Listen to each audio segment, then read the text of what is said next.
mootummaa keessaa nama qabna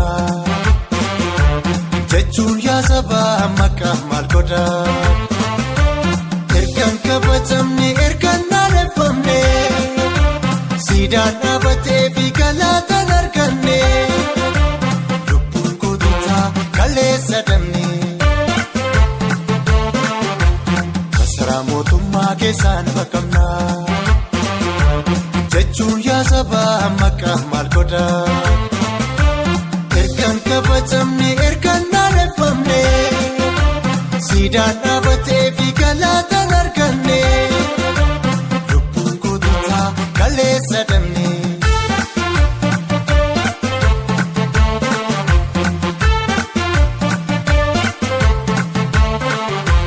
Lubbuun koonistaabil Mustaphaa Hussein wareegamni jaallaggasaa wagii miila dhabuun kaffaaloo naafachuun magartuu daa'imatti damnee maammu shilma guutuu wareegamni qeerroo erga gatii dhabee minilik bineensi nurratti faarfamee birroo yaa birroolee dudhiistu moo walitti deebiinaree birroo yaa birroolee dudhiistu moo walitti deebiinaree birroo yaa abbaa birraa qeerroo Oromoo arras ni jira birroo yaa abbaa birraa qeerroo Oromoo arras ni jira qeerroo Oromoo arras ni jira karreen Oromoo arras ni jira nambaan naannolee arras ni jira nambaan calankoo arras ni jira qabsootti fufuuf arras ni jira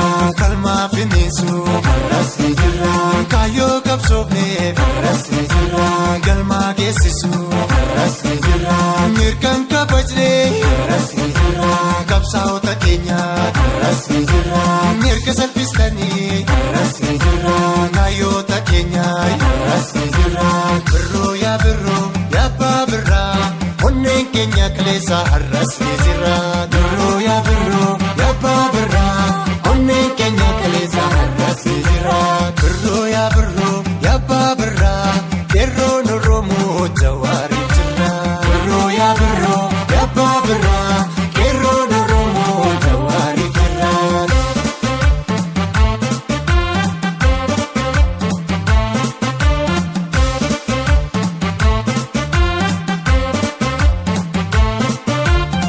Yaa makoo warra mallee akkuma feetetti utaalee akkuma feetetti burraaqee jawween tukin malee.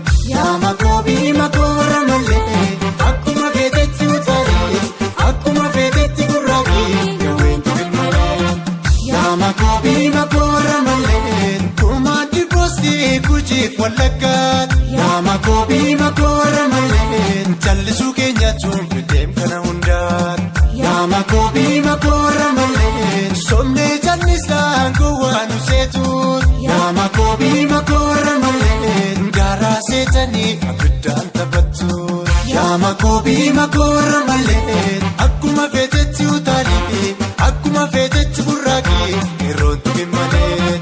Yaa makoo warra mallee akkuma feetetti utaalee akkuma feetetti burraaqee yeroo tukin malee. Goota Oromoodhaa yorraan tukin malee hayyoota Oromoodhaa yorraan tukin malee Jawaar Muhammadii yorraan tukin malee Gaaldaa Udibsaa yorraan tukin malee Mararaa Guddilaa yorraan tukin malee Baqqalaa Garbaa yorraan tukin malee Kamaal Galchoo yorraan tukin malee Daraaraa Guyyoo yorraan tukin malee Jaal marroo kiyyaa yorraan tukin malee Leencoo Lataa yorraan tukin malee Galaasaa Dilboo yorraan tukin malee Garaasoo Biqilaa yorraan tukin malee Komoo kiyyaa.